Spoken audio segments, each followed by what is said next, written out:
nós já falamos sobre a capacidade ativa, que é aquele o quê? De votar. E agora nós continuamos falando da capacidade passiva. Falamos já das condições para eu ser eleito, para eu participar ali de uma eleição e concorrer a um cargo público, que são o quê? As condições de elegibilidade. Agora eu quero chamar os senhores para as questões de inelegibilidade. Ai, professora, que nome complicado. É meio complicado mesmo, mas eu já falei para vocês que nós temos que aprender esses nomes complicados aí. Professora, tá muito juridiquês. Cara, lá na hora de sua prova, o examinador não vai perguntar o senso comum, não. Não vai colocar palavras fáceis, ele vai colocar palavras como tá lá na Constituição. E para vocês já irem acostumando, já colocando aí, ó, na cabecinha de vocês, a gente vem com essas palavras mesmo, que é difícil a gente ouvir no nosso cotidiano. Então aí, ó, condições de inelegibilidade. Essas aqui vão me impedir de concorrer a um cargo político, vão me impedir de participar de uma eleição. Essas inelegibilidades, elas podem ser o quê? Absoluta. Quando eu falo de absoluta, eu estou dizendo que eu não poderei concorrer a nenhum cargo, tá? Já coloca lá, ó, é o impedimento eleitoral para qualquer cargo eletivo. Colocou aí, ó, de novo. Quando eu falo que uma inelegibilidade absoluta, ela é um impedimento, tá? Eleitoral para qualquer cargo eletivo. Impedimento eleitoral para qualquer cargo eletivo. E aí, quais são os inalistáveis, que a gente já viu? Quem são os inalistáveis? Lembra aí da aula anterior? A quem é vedado o direito de votar? Exatamente. O estrangeiro. E quem? O conscrito. Tá? Esses eu não posso concorrer. Eu tenho um impedimento a esses dois aqui para concorrer um cargo político, tá bom? Um cargo eletivo. Depois, quem mais? Quem mais não pode concorrer a nenhum cargo eletivo? Esse aqui, ó.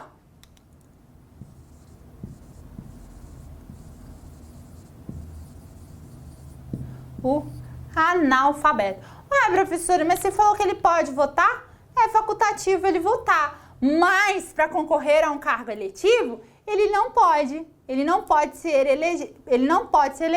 Aí você já deve estar pensando assim, professora, eu conheço alguém que não sabia nem escrever o nome direito e candidatou e ganhou. Você deve estar pensando aí em alguém, né, Florentina? Tá pensando aí em alguém que todo mundo falou aí, ó, várias vezes. Ah, mas a pessoa não tem nem ensino fundamental e tal. Enfim. O que acontece? O TRE, quando acontece essa situação, ou o Superior Tribunal Eleitoral, ele chama esse candidato e faz com ele ali um ditado, põe ele para fazer uma prova. E aí, se ele conseguir fazer aquela prova e aquele ditado, ele é apto a continuar lá no cargo eletivo, tá bom, pessoal? Mas, inicialmente, o analfabeto, ele não pode concorrer a um cargo eletivo, ok?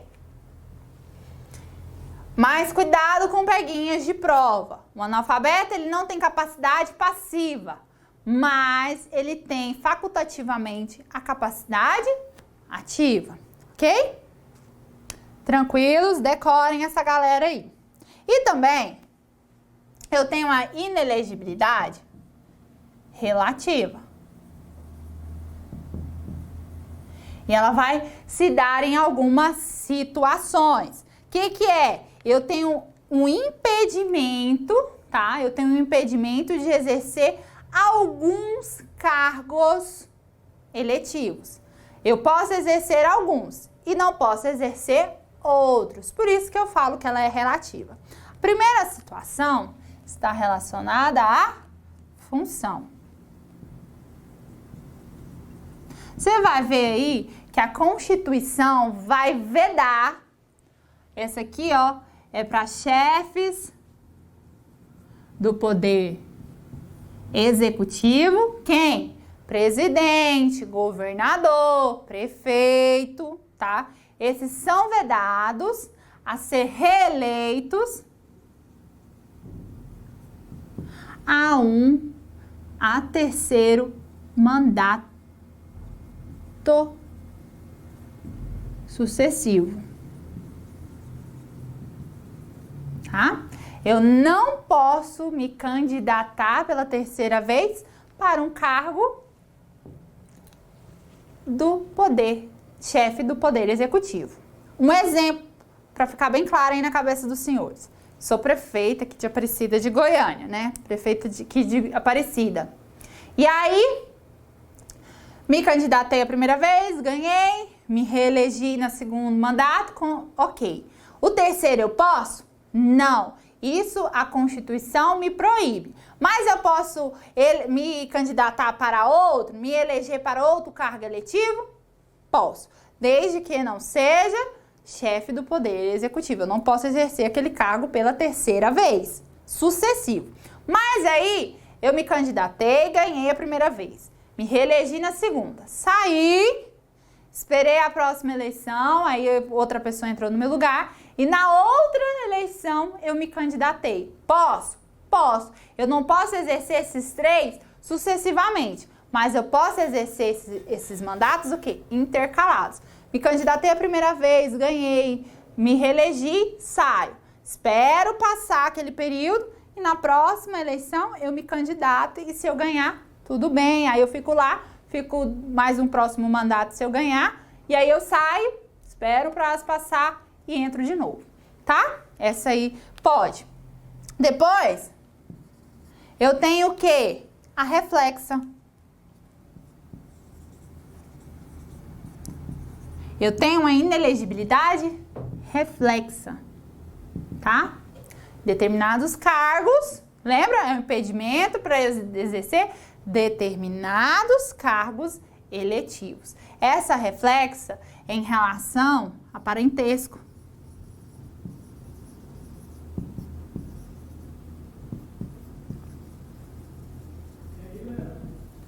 Quais são os parentes? Os cônjuges, né? Depois, os parentes sanguíneos e afins.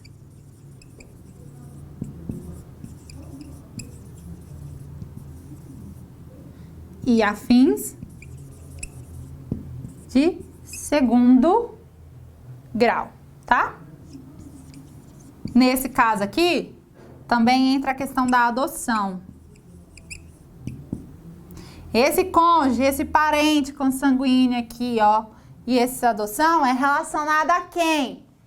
Ao chefe do poder executivo. Presidente, prefeito, governador. Se eu sou parente desses caras aí, ó, eu vou estar impedida de exercer determinados cargos eletivos. Um exemplo. Eu sou o cônjuge do prefeito da minha cidade. Eu vou poder me candidatar a vereadora? Não. Poderei me candidatar a prefeita daquela cidade? Não. Entendeu? Eu não posso participar. Posso ser vereadora? Não. Governador. Meu marido é governador, eu sou um parente de segundo grau do governador. Posso me candidatar ali como deputado estadual? Não, não posso. Depois, do poder executivo, lá, ó, do poder executivo federal, presidente da república. O meu marido ou meu pai é o presidente da república. Eu posso me candidatar como deputada, como senadora? Não, eu não posso me candidatar como deputada ou senadora, porque o presidente ali, ó, ele tá abarcando o país inteiro. Eu tenho que ficar atenta ao quê? Essa condição reflexiva reflexo aqui da nossa Constituição, ela visa evitar o quê? A perpetuidade de uma família no poder. Lembra, a gente não vive numa monarquia, a gente vive em uma república, onde a gente exerce ali o nosso direito a voto, colocando o nosso representante. E aí, para evitar essa situação de uma família ficar lá para sempre, ficar mandando ali no município, no estado ou no país, eu tenho essas condições o quê? Que me delimitam.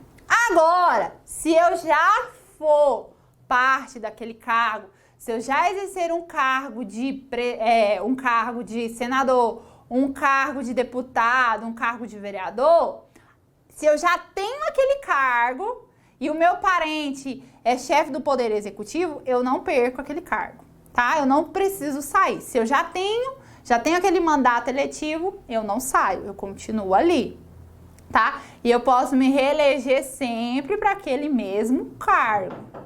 Tranquilos? Bem fáceis, tá? Bem tranquilo aí essa questão da inelegibilidade absoluta e relativa. Leia a Constituição com calma, leia nossos materiais, tá bom? Se existirem dúvidas, chama a gente aí.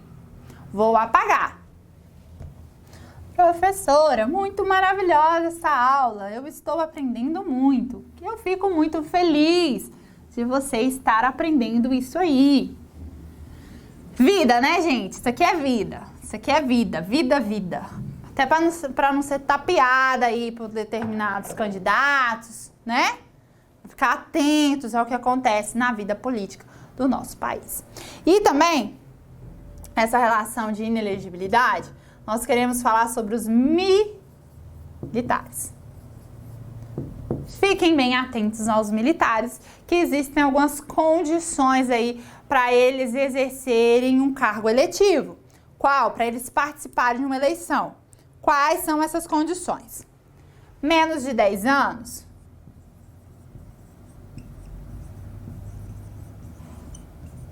Ele será o quê? Afastado. Ele vai afastar das atividades. Com mais de 10 anos, ele vai fazer o quê?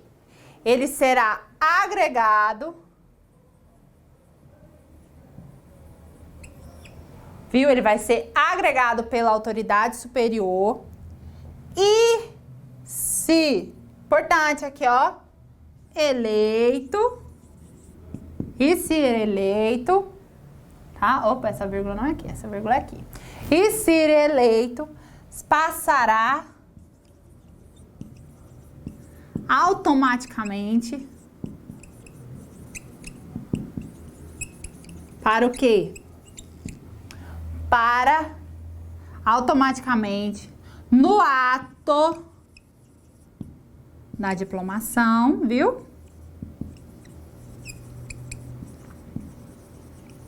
Ele passará para a inatividade. Para a inatividade. Fiquem bem atentos. Menos de 10 anos, ele vai se afastar das atividades.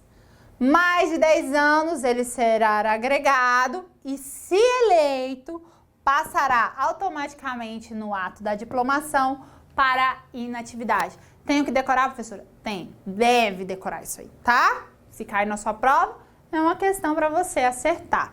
Professora, mas eu queria saber o que é ato de diplomação. Gente, funciona assim, ó.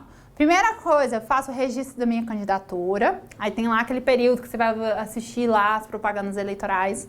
Aí vou ter o dia da eleição, né? Vai ter a apuração dos votos e tudo mais. O tribunal, a Justiça Eleitoral vai apurar quem foram os eleitos. E quem for eleito, eu vou ter uma solenidade chamada o quê? Diplomação, que vem antes da posse. A gente até assistiu aí na televisão, passou a diplomação do chefe do Poder Executivo, de alguns cargos de deputados e tudo mais, né? Algumas televisões estaduais mostrou aí a diplomação dos deputados estaduais e tudo mais.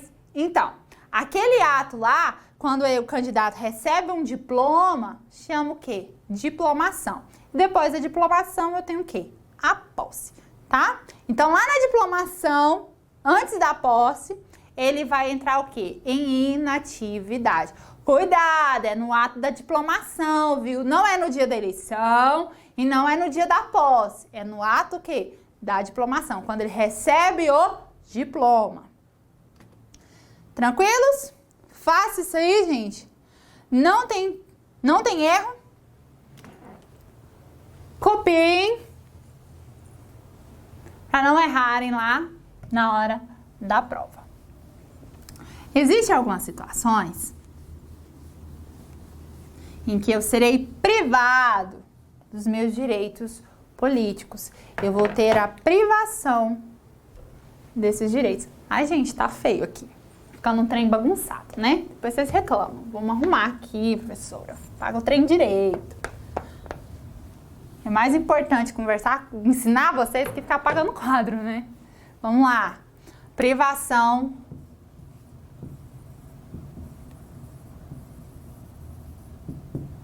dos direitos políticos. Já falo, ó, a cassação dos direitos políticos, ela é vedada. É vedada a cassação dos direitos políticos. Eu não posso cassar um direito político. As duas situações permitidas é a situação de perda, né? E a situação de suspensão.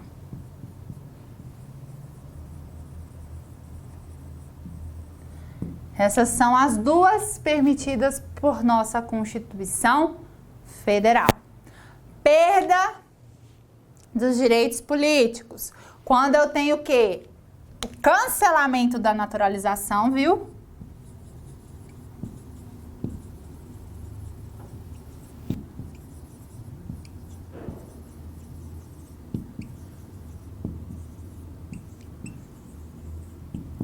Lembra? Eu cancelei minha naturalização, parei de ser brasileiro naturalizado, perco os meus direitos políticos. Se eu depois cumprir lá todos os requisitos posteriormente, fiquei 15 anos e tudo mais, consegui a minha naturalização brasileira novamente, eu tenho os meus direitos políticos de volta, tá? Depois, não cumprir obrigações a todos impostas, não cumprir obrigação a todos impostas.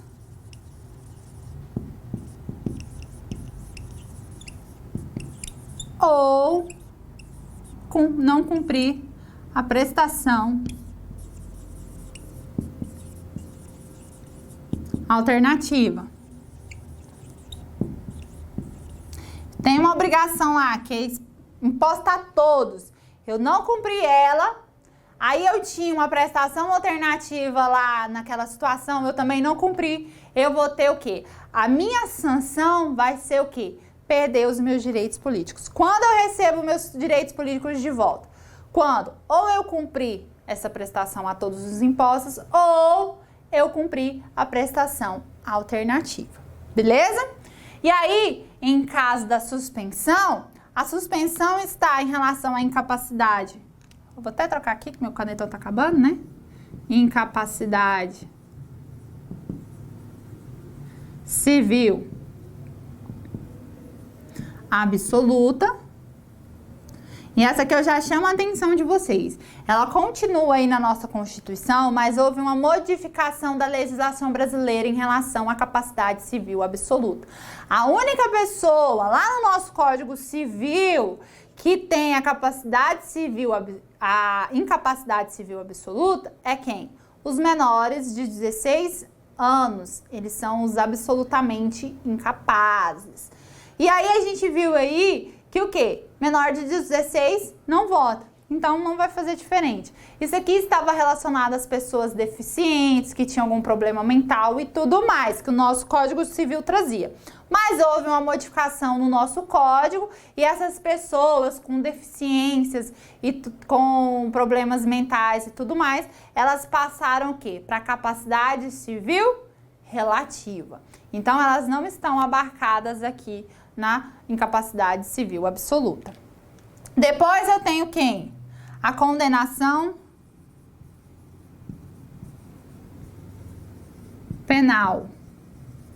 Viu? E tem um pequeno detalhe: transitada em julgado. Em julgado.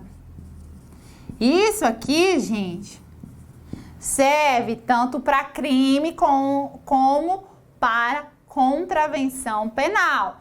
Houve uma condenação penal, eu vou ter o quê? A suspensão dos meus direitos políticos. Quando é que eu volto a ter os meus direitos políticos? Quando eu cumprir a minha pena. Eu cumpri a minha pena, saí lá e aí eu tenho os meus direitos políticos de volta. Eles ficam suspensos aí, ó, até que eu cumpro a minha condenação, ok? E por último, e não menos importante, em caso de improbidade administrativa.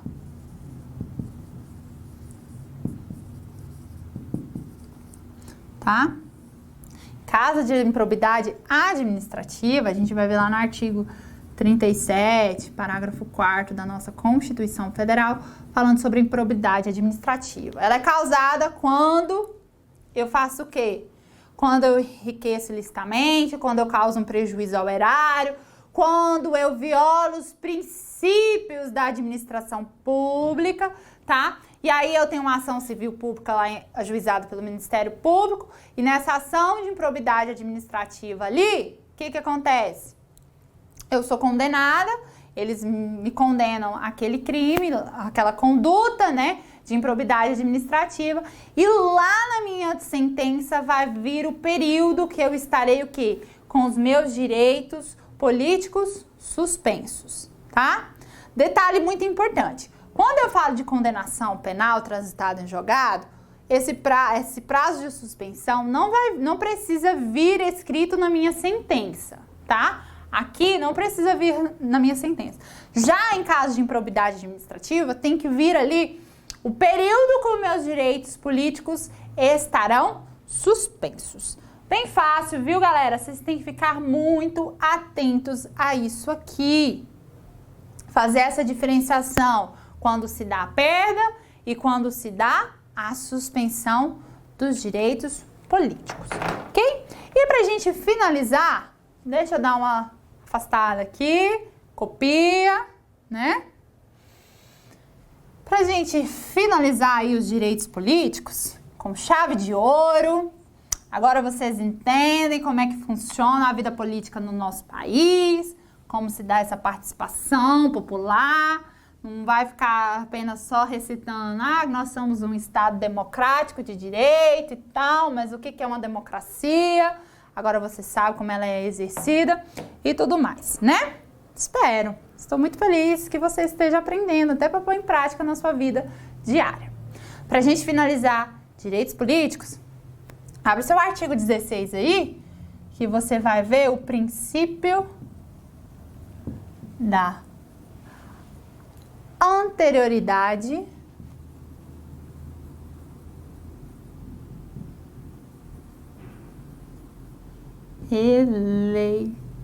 eleitoral. E o que é o princípio da anterioridade eleitoral? Anota o conceito aí, vou ditar para os senhores. A lei tem vigência imediata na data da sua publicação, mas só produz efeitos futuros, tá? Ou seja, não se aplica às eleições que ocorrerem até um ano de sua vigência. De novo, a lei tem vigência imediata na data da sua publicação, mas só produz efeitos futuros. Ou seja, não se aplica às eleições que ocorrerem até um ano de sua vigência. Vou ler só mais uma vez aí para você anotar. A lei tem vigência imediata na data da sua publicação, mas só produz efeitos futuros, ou seja, não se aplica às eleições que ocorrerem até um ano de sua vigência. Vocês ouviram falar da lei da ficha limpa, né? Lá de 2010. E houve lá a discussão, se aplica ou não se aplica essa lei aí, porque a gente sabe que em 2010 nós tivemos as eleições, certo? Nós tivemos eleições aqui em 2010. A lei de ficha limpa traz, assim, dentro do seu texto, que aquelas pessoas condenadas e tudo mais não poderiam participar, não poderiam se candidatar aos cargos eletivos, você se recorda? E houve uma grande discussão, aplica ou não a lei de ficha limpa às eleições de 2010. E o entendimento é que essa lei não seria aplicada por conta do princípio da anterioridade eleitoral, que ela seria aplicada a partir de 2011. Nas eleições seguintes, eu poderia aplicar. Na eleição de 2010, não. Por quê? Para trazer essa segurança, porque o nosso texto constitucional, no seu artigo 16, traz para nós aí o princípio da anterioridade eleitoral. Fácil? Tranquilo? Decorem isso aí, galerinha. Não deixe passar nada batido. Vamos ver como as bancas de concurso público, olha aí na tela, cobram essa matéria de direitos políticos lá na hora da prova. Mário possui nacionalidade brasileira.